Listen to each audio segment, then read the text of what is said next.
kulanti wacan oo wanaagsan daawadayaal ku soo dhawaada barnaamij gaaban oo uga hadalno barnaamijkeeni itusu nolosha dhabta ah maanta waxaan doonaynaa inaan garab istaagno walaalkeen Mustaf Ibrahim Aadan oo ah wiil dhalinyaro ah Mustaf waxa ku dhacay cudurka kansarka wuxuuna ka asibay beerka sida aynu ognahay wax badan ayaa laga qaban karaa maadaama uu joogo stage 1 Mustaf waa wiil yar oo aroos ah si aan inii tuso sida uu u nool yahay waxaynu u dhaqaaqaynaa dhanka gurigiisa بسم الله الرحمن الرحيم يا أيها الذين آمنوا لا تقدموا بين يدي الله ورسوله واتقوا الله إن الله سميع عليم يا أيها الذين آمنوا لا ترفعوا أصواتكم فوق صوت النبي ولا تجهروا له بالقول كجهر بعضكم لبعض أن تحبط أعمالكم وأنتم لا تشعرون wiil aan xanuunsan oo dhibaataysan oo la yiraahdo Mustaf Ibrahim Aadan oo maaragtay degmada Badaxaawo joogo nin yaani maaragtay xanuun baritaan baa lagu sameeyay beerka ayaa xanuun ka haya xanuunka asaga waxa yaani maaragtay dhakhtarkii markuu baaray in dibadda loo qaado ilaa Hindiya iyo meel kale la gaarsiiyay ma ogiya dalka gudihiisa wax lagu ma qaban kara leeyahay markii la qiimeeyay lacagta ku baxaysana waxay noqotay $50,000 waxaan marka ka codsanaynaa muslimiinta meel kastoo joogan qof kasto muxsin oo samafala oo maqalka codkanaga maqla ama muuqaalkanaga arkay inay si naxariis leh lacagtaas $50,000 weeye ilaahay ninku waafajiyo inuu yani qayb laga geysto oo akoonada yani maartay lambarada idinkugu soo qori doona lagu soo ridaa waa nin xoogsato dhalinyaro dhaqaalana ma haysta ganacsato iyo waxa soo xilqaamay dad yani ehlu khayr ah ba u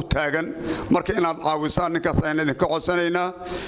ilaahina subhanahu wa ta'ala wuxuu leeyahay wa taawanu 'ala al-birri wat-taqwa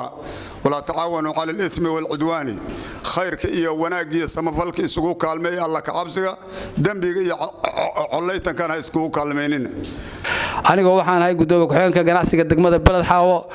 magaceygana waa Cabdi Xuseen Isaaq Cabdi Xuseen jooge walaal halkan hadda waxa fadhiyo culumadii degmada Badaxaawo odayaashii degmada Badaxaawo ganacsatadii degmada Badaxaawo iyo odayaal kale walaalayaal cid kasta oo maqlayso ama aragto waa wiil ku noolaa degmada Badaxaawo muddo dheer kana shaqaysanayay aadna loo yaqaano midda kale wiilka hooyadii aabihii labadaba way dhinteen wuxuu ku noolaa degmada Badaxaawo hadda waxaan gacanta ku hayaa macnaha ku talagalay lacag $10,000 hadii aan ka sii badan karnana waa isku dayna insha Allah cid kasta oo maqlayso ama arkayso wiilkaas inay caawiyaan oo mataqaana ay muslimo u caawiyaan oo islaamnimo u caawiyaan oo dar Ilaahay u caawiyaan way nin shaqaysta shaqadiisa ku filan naftiisa maareeyo cidna aan dusaarnayn buu ahaa xanuunkaas ayaa ku soo kordhay marka lacag $10,000 ayaan hadda degmada Badaxaawo baa la siinayaa marka waxaan doonaynaa in lacagtaas cid kasta oo maqlaysa ay caawiso anagoo ah dhalinyaradii caawiya group waxaan halkan aan kaga qayb galaynaa maanta in aan u istaagno Mustaf oo ah nin dhalinyaro ah oo degmada ku xanuunsan kansarna lagu sheegay beerka lacagtiisana ay tahay lacag $50,000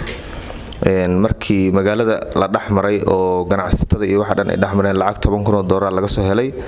waxaan codsanaynaa shirkadaha degmada in ay mataqaana ka qayb qaataan qayb lixaadlana ay naga siiyaan insha Allah dad kale oo dibadaha ku maqan in ay ayagana naga qayb qaataan oo caawiya wax badan ka sameyn jiray insha Allah waxaan rajaynaynaa in aan wiilkan ka dhoofin doono magaaladan oo dalka dibadiisa insha Allah wax loogu soo qaban doono waxayna ku xiran tahay sida aad naga qayb qaadan doontaan insha Allah waxaan rajaynaynaa inaad na garab istaagtaan waana mahadsantiin dhamaantiin Mustaf walaalkeena wuxuu u baahan yahay $50,000 magaalada uu ka shaqaysan jiray ee gobolka Gado gaar ahaan magaala ganacsiyeedka degmada Badaxaawo ayaa isu xilqaamay in ay $10,000 bixiyaan $40,000 ee walaalkeen Mustaf ka dhiman waxa uu uga baahan yahay muxsiniinta Soomaaliyeed qof kasta oo Soomaali ah waxa uu dareemi karaa xaaladda walaalkeen Mustafa uu marayo. Mustafa waa wiil dhalinyaro ah oo cusub tahay nolosha, haatan waxa uu ku jiraa aroos cusub, waxayna ku jireen farxad ayagoo rajaynaya in ay caruur dhalaan. nasiib daro waxa yimaaday xanuunkan oo aanan lagu tashanin. haddaba muwaadin waxaa tahay qofka wax walba ka qayb qaadan kara sida Allah subhanahu wa ta'ala uu noo yiri isku naxariista waan inay naxariisan doonaa.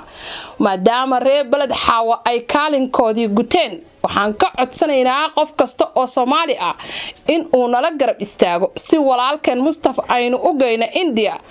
ayna u shaqaysano maalinta qiyaamo oo aanu ka farxino qoyskan cusub oo arooska ah.